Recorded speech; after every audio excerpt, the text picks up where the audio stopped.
नमस्कार, स्वागत है आपका विंध्य भारत में। मैं आपके साथ साक्षी गुप्ता। मऊगंज जिले के सामुदायिक स्वास्थ्य केंद्र नईगढ़ी परिसर में भारतीय रेड क्रॉस सोसाइटी शाखा नईगढ़ी द्वारा आयोजित एवं नेशनल हॉस्पिटल रीवा के सौजन्य से रविवार 3 मार्च को निशुल्क कैंसर एवं वृहद स्वास्थ्य शिविर का आयोजन किया गया। आयोजित स्वास्थ्य शिविर में 1000 से अधिक जरूरतमंद लोगों का स्वास्थ्य परीक्षण किया गया।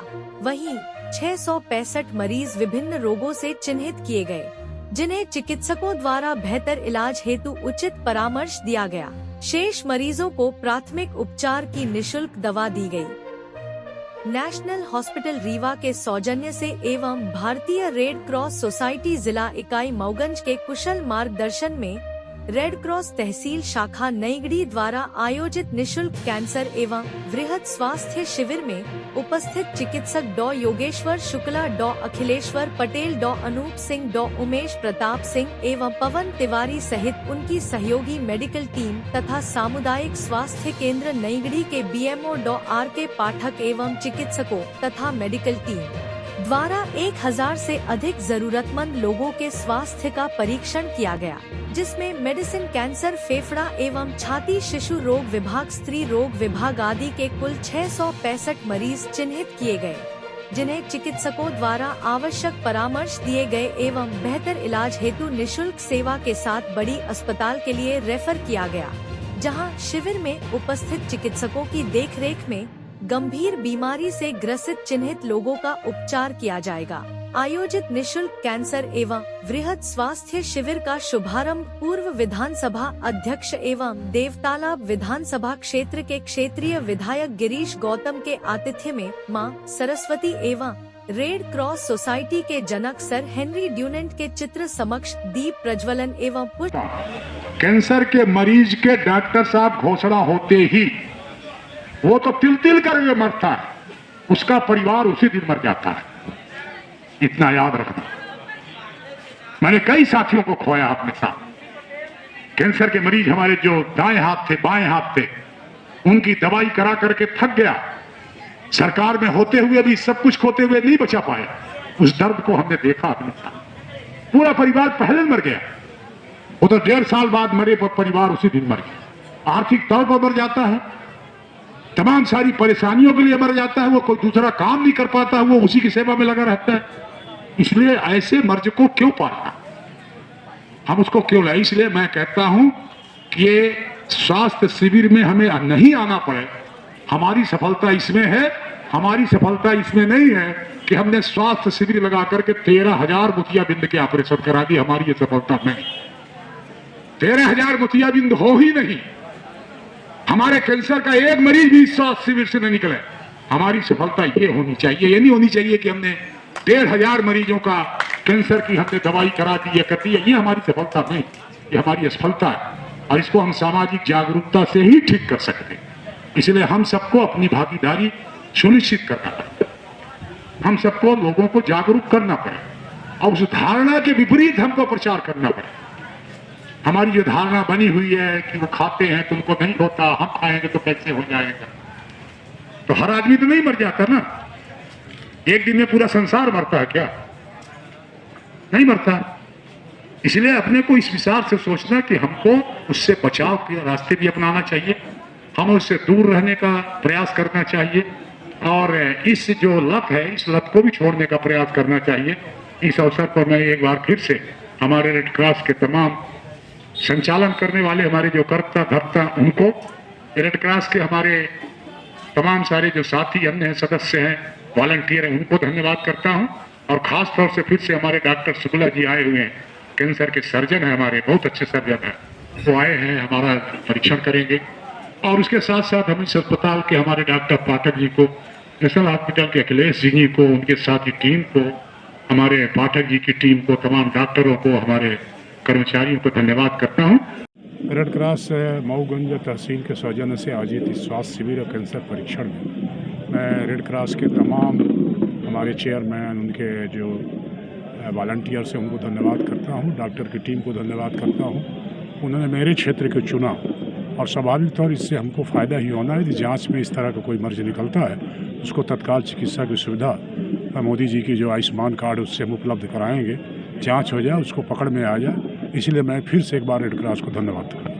जिनेवा स्विट्जरलैंड में स्थापित हुई थी, तब से आज तक निरंतर दीनहीन, आपदा युक्त व्यक्तियों की सेवा करती आ रही है। इस संदर्भ में इसको 3 बार नोबेल पुरस्कार 1917, 1944 और 1962 में नोबेल मिल चुका है पुरस्कार। ये नई गढ़ी में 1917 में ये संस्था स्थापित हुई, तब से आज तक निरंतर सेवा भावना से काम कर रही है और आगे भी आप लोगों का आशीर्वाद अगर निरंतर बना रहा तो हम लोग इसी तरह उत्तरोत्तर आगे सेवा भावना के साथ कार्य करते रहेंगे। हमारी यह इकाई जब से मऊगंज जिला गठित हुआ है, गठित होने के पश्चात ये इकाई जब से मऊगंज जिले के अधीन आई है, उस संदर्भ में ये पहला शिविर है जो माननीय पूर्व विधानसभा अध्यक्ष महोदय के संरक्षण, निर्देशन, मार्गदर्शन में चल रहा है। और हमारा आप सभी से निवेदन है, माननीय खासकर दादा भाई से, कि आपका आशीर्वाद अगर मिलता रहा तो हम लोग निरंतर इसी भावना से आगे बढ़ते रहेंगे और समाज सेवा, दीनहीन व्यक्तियों की सेवा करते रहेंगे। और हमारी जो कार्य योजनाएँ हैं तो निश्चित रूप से जन जागरूकता अभियान है, नशा मुक्ति का अभियान है और आने वाले समय में ये हम हर कॉलेज विद्यालय में करते रहेंगे। साथ ही हर महीने की 12 तारीख को हम लोग एक नेत्र शिविर का आयोजन करते हैं, जैसा हमारे चेयरमैन प्यासी जी ने बताया है।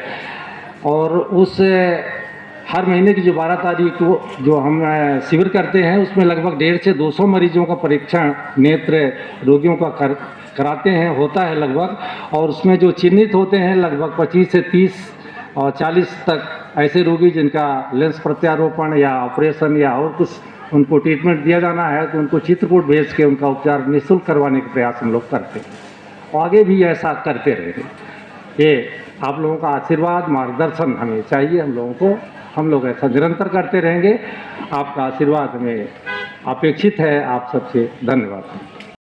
सभी लोगों का मैं आभार व्यक्त करना चाहता हूं और विशेष रूप से रेड क्रॉस सोसाइटी जिन्होंने इस कैंप को, कैंसर शिविर को यहाँ पे करने की अनुमति, सारी व्यवस्थाएं, शासन प्रशासन सभी को धन्यवाद देना चाहता हूं।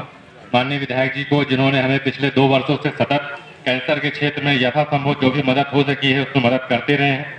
जैसा कि सर ने कहा कि हमारा प्रयास अब ये होना चाहिए, जैसे यूएस में गाइडलाइन है कि prevention is better than cure. कहने का तात्पर्य ये है कि बीमारी होने के पहले ही लक्षण को पहचान ले या खान पान का स्तर हम ऐसा कर लें कि बीमारी हो ही नहीं। तो जो समाज में विकृतियां हैं या विसंगतियां हैं, चूँकि कैंसर शिविर है तो मैं आम जनमानस को ये कहना चाहूँगा कि तंबाकू है, गुटखा है, मदिरा है और व्यसन की जो भी चीज़ें हैं वो छोड़ें। रीवा का एक सर्वे हुआ है, उसमें मैं ये एक जानकारी देना चाहूँगा कि पुरुषों में सबसे ज़्यादा कैंसर, ये तो सब जानते हैं, मुख का कैंसर है। कारण तंबाकू, गुटखा, खैनी, ये जो दबा के यहाँ पे गाल के नीचे या जीभ के नीचे रखते हैं, ये सबसे बड़ा कारण है मुख का कैंसर। दूसरा, मैं इस प्लेटफॉर्म में ये बताना चाहता हूँ कि जो अपने विंध्य रीजन का जो सर्वे है उसमें पुरुषों में लिंग का कैंसर दूसरे नंबर पे। ये एक बहुत बड़ी जानकारी है। सामान्यतः लिंग के कैंसर को हम लोग टैबू मानते हैं, मतलब उसको हम दिखाते नहीं हैं, शर्म का विषय मानते हैं। नहीं शर्माना है। लिंग का कैंसर जैसे छोटी गठान जैसी हो सकती है, उसमें छाले हो सकते हैं, या आम बोलचाल की भाषा में समझे कि जैसे गोभी का फूल होता है ना, उस तरीके की कुछ भी गठान लिंग के आसपास या लिंग में हो रही है तो उसको ध्यान रखना है। नज़दीकी सर्जन, कैंसर सर्जन या कैंसर संबंधी डॉक्टर को जरूर दिखाएं। रीवा में दूसरे नंबर पर आ चुका है। दूसरी ज़रूरी जानकारी ये देना चाहूँगा कि जो मैं देख रहा हूँ, स्पेशली हमने माननीय प्यासी जी को भी बोला था कि महिलाओं की जांच मुझे ज़रूर करनी है। हो क्या रहा है कि महिलाओं में सबसे ज़्यादा कैंसर विंध्य क्षेत्र में बच्चेदानी का कैंसर है। क्यों कैंसर ये ज़्यादा है? क्योंकि महिलाएं हमारे क्षेत्र में कहीं ना कहीं किसी वजह से इलाज कराने में एक समस्या है, या परिवार की वजह से तिरस्कृत हैं, या अपनी इलाज के लिए वो इतनी संजीदा नहीं है कि वो इलाज कराएं। लक्षण क्या है? बच्चेदान 40 की उम्र के बाद किसी भी महिला को अनियमित माहवारी हो रही है, खून के थक्के जा रहे हैं या माहवार जा रहा है, तो समझिए कि लक्षण आने चालू हो गए हैं। नज़दीकी डॉक्टर को जरूर दिखाएं। जैसा कि माननीय लोगों का सहयोग से आयुष्मान भारत की योजना, जो एक दुनिया की अब सबसे बड़ी हेल्थ योजना है और ये बहुत ही अच्छी योजना है, इसमें कैंसर का सारी तरीके से निःशुल्क इलाज हम लोग कर रहे हैं। शुरुआत में ही यदि लक्षण पकड़ में आ जाते हैं तो बीमारी लगभग 100% इलाज हो जाता है। सब आयुष्मान में निःशुल्क है। बस आप लोग, जैसे योगेश्वर शुक्ला सर ने कहा, कि आप लोग इच्छा शक्ति और एक्सेप्टेंस, स्वीकारिता जिसे बोलते हैं, कि बीमारी आ गई तो ये नहीं हाँ हम कभी है नहीं आए, ऐसे आए, ये जो टर्म है ना कि ऐसे आए और हमको कुछ हो तो हम और कहाँ दिखा लें। WHO यह कहता है कि ये जो आप डॉक्टर टू डॉक्टर घूमते रहते हैं ना 6 महीने 8 महीने साल भर, उससे बीमारी जो स्टेज 1 की है आपकी भाषा में, वो स्टेज 3 और 4 में चली जा रही है। तो जो स्टेज 1 में हम आपका बढ़िया ऑपरेशन कर देते, सब कुछ सेटल हो जाता, ऊपर वाले की कृपा से जितना जीवन मिला है उतना ही जीवन चलता। अब 1 साल तक आप यहाँ देखे, फिर सतना देखे, जबलपुर गए, भोपाल गए, नागपुर गए, सब पैसा खत्म, फिर एक आध बार टाटा भी गए, तो हो गया साल भर बाद बीमारी जो छोटी सी गाल में थी, जो छोटा ऑपरेशन डॉक्टर योगेश्वर सर हम लोग टीम के माध्यम से हो जाता, सब कुछ बढ़िया, वो साल भर बाद इतना बड़ा हो गया। अब उसके बाद हम लोग भी बोल देते हैं कि दादा अब इसका ऑपरेशन नहीं होगा, अब कीमो चलेगी, कुछ पैलिएटिव केयर, मतलब जो आपका जीवन हम 70-80 तक पहुंचा सकते थे, अब हो सकता है 4 साल 5 साल 6 साल जितना भी चल जाए। तो तात्पर्य यही है कि जैसा है, खाने पीने में परहेज रखें। दादाजी लोग जिनको तंबाकू गुटखा खाने की आदत है, वो थोड़ा थोड़ा कम करके छोड़े। एक बार में नहीं छूटती, हमें मानते हैं, क्योंकि उसकी एक आदत सी होती है, तो एक एक करके छोड़ सकते हैं। दूसरा, यदि किसी को लक्षण यदि आ जाता है तो उसका अर्ली ट्रीटमेंट ले, शुरुआत में ही आप उसका इलाज ले लेवे, यही आप सबसे गुजारिश है।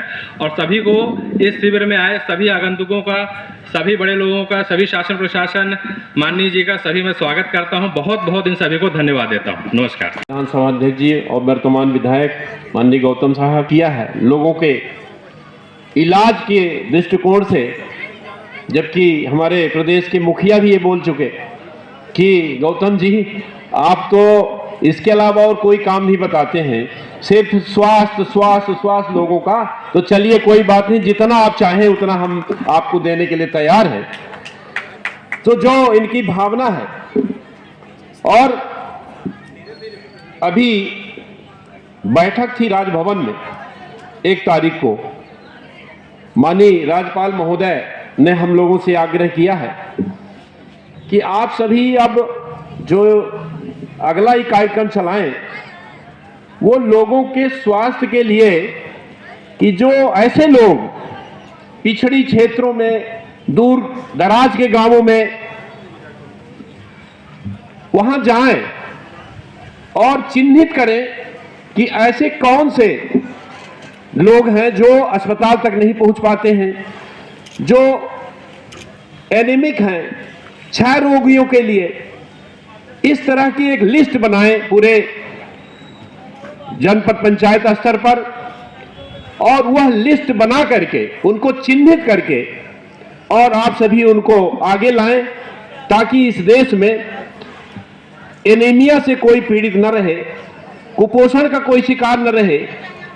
और ऐसा आप सब कर सकते हैं, क्योंकि आप सब लोग जो जिस गांव में निवास करते हैं, उस गांव में ऐसे लोगों को रेड क्रॉस सोसाइटी को चिन्हित करके और उनकी लिस्ट दें। ये पूरा अभियान पूरे रीवा जिले में चलेगा आगे 1 हफ्ते के बाद।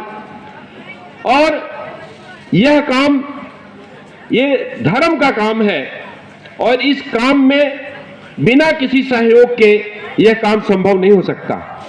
दूसरा, रेड क्रॉस का काम ब्लड बैंक का भी है, ब्लड संग्रह का भी काम है। तो नौजवान साथी जो हैं वो बढ़ चढ़ करके खून का दान करें, क्योंकि खून एक ऐसी आवश्यकता है जो किसी पेड़ पौधे से उसको हासिल नहीं किया जा सकता है, उसके लिए मात्र दान ही किया जा सकता है। इसलिए आप सभी अपने नौजवान बेटों को, बेटियों को प्रेरित करें कि खून जरूर दें। 21 बार मैं भी खून दे करके यहां खड़ा हूं। खून देने से कुछ नहीं होता है। आज मैं इस अवसर पर कुछ न कहते हुए, क्योंकि आप लोग शिविर के लिए आए हैं, अपना स्वास्थ्य का परीक्षण कराएं। मूल मकसद हमारा यही है, इसलिए ज्यादा किसी भाषण की आवश्यकता नहीं है। हमारे मुख्य अतिथि महोदय को भी किसी मीटिंग में जाना है, फिर कभी हम लोग इसी तरह के शिविर मिलेंगे। इस मंच पर सभी विराजमान सभी महानुभावों को सादर प्रणाम। सभी रेड क्रॉस के हमारे जो नई गढ़ी की टीम है उसको बहुत बहुत धन्यवाद कि उन्होंने इस कार्यक्रम को करके और एक बहुत बड़ा काम करने का प्रयास किया है। आगे भी इसी तरह उम्मीद है कि आपकी टीम पूरी टीम लग करके काम करती रहेगी और इस टीम को नई गढ़ी क्षेत्र की जनता जब तक सहयोग न करेगी तो तब तक यह कार्य संभव नहीं हो पाएगा।